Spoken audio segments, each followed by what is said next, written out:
हम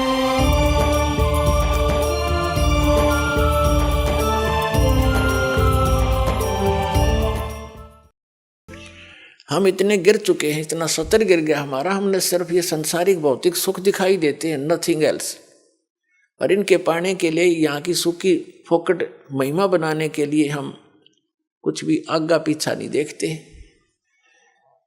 एक व्यक्ति का विवाह हुआ, एक पुत्र उत्पन्न हुआ, उसकी पत्नी की मृत्यु होगी, उसने दूसरी शादी की, 10-12 वर्ष के बाद दूसरा पुत्र हो गया, वो स्वयं भी मर गया, उसकी पत्नी भी मृत्यु को प्राप्त होगी। अब बड़े लड़के का विवाह हो चुका था, छोटा भी बालक था, 10-12 वर्ष का, 13 वर्ष का। तो क्या हुआ, वो छोटे वाला बीमार पड़ गया। बीमार हो गया तो उन्होंने कुछ थोड़ा बहुत ट्रीटमेंट करवाया, फिर किसी ने बताया कि इसको वहां ले जाओ, हफ्ता 10 दिन वहां रखना पड़ेगा, कितने पैसे लगेंगे, 500 रुपये का खर्चा होगा। उस समय 500 रुपये आज के 5 लाख से भी ज्यादा समझ लो। तो उन्होंने विचार किया कि 500 रुपये वहां लगा देंगे और फिर इसने ये मृत्यु को तो निकट है, ये मर जा तो बढ़िया, सारी संपत्ति इसकी हमारे नाम आवेगी, काम आवेगी। यानी 10-15 एकड़ जमीन थी उसकी, उसके हिस्से की। उस लालच में उन्होंने केस स्कीम बनाई, एक डॉक्टर से बात करी, वैद्य से, कि वैद्य जी तू ऐसे ऐसे कर दे, ये बीमार तो है ही, किसी को पता भी नहीं चलेगा। वो भी लालच में डूब गया। 500 रुपये उसने 100 रुपये लिया, जैसे भी लिया, और उसको विष दे दिया बच्चे को, वो मर गया। मर गया तो कुछ दिन के बाद वो तो खुशी का ठिकाना नहीं, किसी को पता चला नहीं, रास्ते का रोड़ा भी निकल गया उनके सोच से। फिर बताते हैं कि उनका बच्चा लड़का हो गया 1 वर्ष के बाद। अब खुशी का ठिकाना नहीं, पाला पोसा, उसका विवाह कर दिया।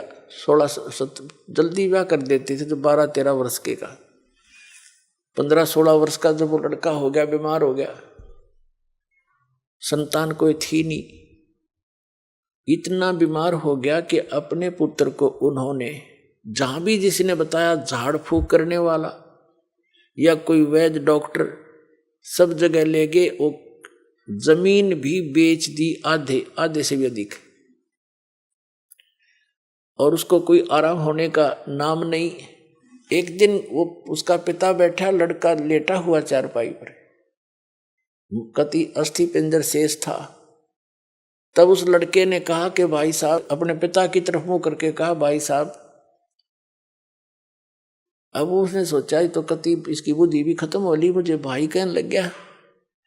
कहा कि भाई साहब मेरी लकड़ियों की व्यवस्था कर ले और एक कफन तैयार कर ले। वो कहता है, बेटा मैं तेरा बाप हूं, मैं तेरा पिता हूं, भाई नहीं हूं। बोला नहीं, तो मेरा भाई है। अरे सुन ले राम कहानी, मैं तेरा वही भाई हूं जिसको तूने विष देकर मारा था। और किस लालच में कि यह संपत्ति तेरे नाम हो जाएगी। यह संपत्ति भी मेरी आली सारी तूने बेच बेच के मेरे ट्रीटमेंट पर लगा दी है। अब केवल तेरा मेरा हिसाब एक कफन और लकड़ियां का रह रहा, कर ले तैयार। तब उसकी वह बुद्धि के सक्रिय खुल गए, अगर सचमुच मैंने तो नाश करया, भाई मारा और संपत्ति भी गई। रोन लग गया, आंखों में पानी भर के। तो वो लड़का कहने लगा, ये भी रोन दौड़ तो कुछ ना पाखंडी, तो अपनी तैयारी पकड़े। अब उसने उस समय विवेक आया कि भाई ठीक है, जैसा इस नीच ने करया, मेरे तो आगे आगी, इबोर तो संतान मेरा हो को नहीं, इकलौता पुत्र था तो मरेगा, मेरा तो वंश नष्ट हो गया। जिसा मैंने किया ठीक मिला मुझे तो। पर एक बात और बता दे, जो या तेरी पत्नी है, तेरी मृत्यु के बाद अब इसको जीवित जलाया जाएगा, क्योंकि सती प्रथा थी उसमें। पति मर जाता था तो पत्नी से पहले तो पत्नी को जिंदा जलाया जाता था चिता में, जैसे मुर्दे को फूकते, उसको सती कहते। अब इसका क्या दोष, इसने अब इसको जिंदा जलाया जाएगा। तब उसने बताया कि वो डॉक्टर कहाँ है जिसने मुझे व्यस्त दिया था, वैद्य। उन्होंने बताया कि आपके 2-3 वर्ष के बाद उसकी मृत्यु हो गई थी। तो उस लड़के ने बताया कि ये वही है, ये डॉक्टर मेरी पत्नी, अब यो भी भोग लेगा अपने करे हुए को। तो पुण्यात्माओं, ये भले ही आपने कथा लगती हो, पर विधान है परमात्मा का। यो तुमने उस दरगाह का मैल नहीं देखा और धर्मराज के तिल तिल का लेखा, एक एक पाई पाई का हिसाब होगा वहां पर।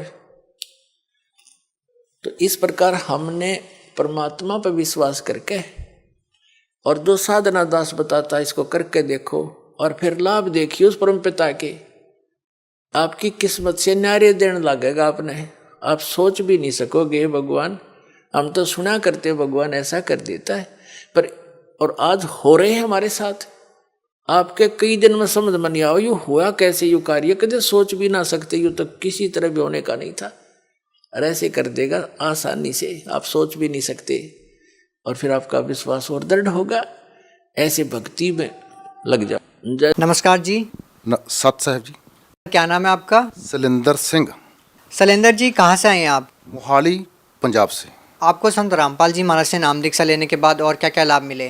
मैं सिੱਖ ਸਮਾਜ ਦੇ ਵਿੱਚ ਸਿੱਖ ਸਮਾਜ ਨੂੰ ਬਿਲੋਂਗ ਕਰਦਾ। ਸਿੱਖ ਸਮਾਜ ਗ੍ਰੰਥ ਸਾਹਿਬ ਦੇ ਵਿੱਚ ਪਹਿਲਾਂ ਲਿਖਿਆ ਕਿ 5 ਮੰਤਰ ਦਾ ਭੇਦ ਦਊਗਾ। बार-बार पंच परवान, पंच प्रधान, पंचे पावे दरगे मान, 5 का बहुत जिक्र आता ग्रंथ साहब के बीच में। उसके बाद आता 2 अक्षर का भेद बतावे सोई गुरु पूरा कहावे। उसके बाद आता 1 अक्षर जो गुरमुख जापे ताकि निर्मल सोई। और ये गीता में है ओम तत् सत। ये 3 मंत्रों का जो भेद बताएगा वही पूरा सतगुरु है। तो ये जो पूरे मंत्र है सतगुरु रामपाल जी महाराज दे रहे। मेरे को लगा कि यह पूरा सच्चा ज्ञान है, मैंने इसकी तरफ लग गया। और जब से मैं लगा हूँ मेरा पूरा ठाठ है। मैं एक बार मैं गुरु महाराज जी की तरीक पे जा रहा था तो मेरे साथ मेरी बेटी, मेरा दामाद, मेरा ब्रदर और मैं एक गाड़ी में 6 बंदे बैठे थे। मैं किसी विवेक हाई स्कूल चंडीगढ़ में है, उसके बीच में ट्रांसपोर्ट मैनेजर लगा हुआ। तो किसी ड्राइवर ने मेरी गाड़ी के साथ शरारत कर दी। उसने मेरी गाड़ी के पखे की तार और अर्थ की तार काट दी। तो मेरे को नहीं था पता, उसकी तार काट दी। मैं उधर चले गया, तरीक पे चले गया गुरु जी के। जब मैं हसार चले गया, जब मैं हसार चंडीगढ़ से 150-200 किलोमीटर है, तो जब किसी भी गाड़ी का पक्खे की तार काट देते हैं तो गाड़ी 10 किलोमीटर के आगे नहीं चलती। और मेरे को नहीं था पता कि तार काटी है। हसार चले गए, हसार के आने के बाद जब हसार से मुड़े तो मेरी गाड़ी ने इंडिकेटर दे दिया कि गाड़ी गर्म होगी। तो मैंने गाड़ी रोकी, एक मैकेनिक था, मैकेनिक से मैंने पूछा भी ये गर्म होगी। उसने मेरे को बोला, ऐसा उठाकर ढक्कन थोड़ा सा उठाया, बोलता कुछ नहीं होता, आ ले जाओ। और उसी टाइम इंडिकेटर बंद हो गया। तो शाम को मैं 9 बजे वापस आया। सुबह 5 बजे गए हम तरीक पे, शाम को 9 बजे तक वापस आए।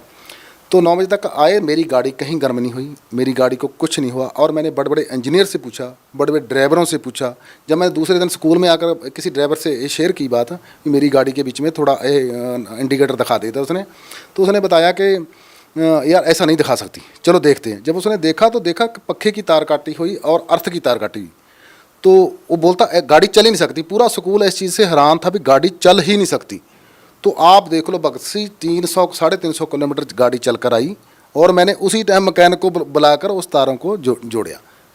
तो ये तो मेरे साथ एक बहुत बड़ा चमत्कार होया जी। बहुत बहुत धन्यवाद।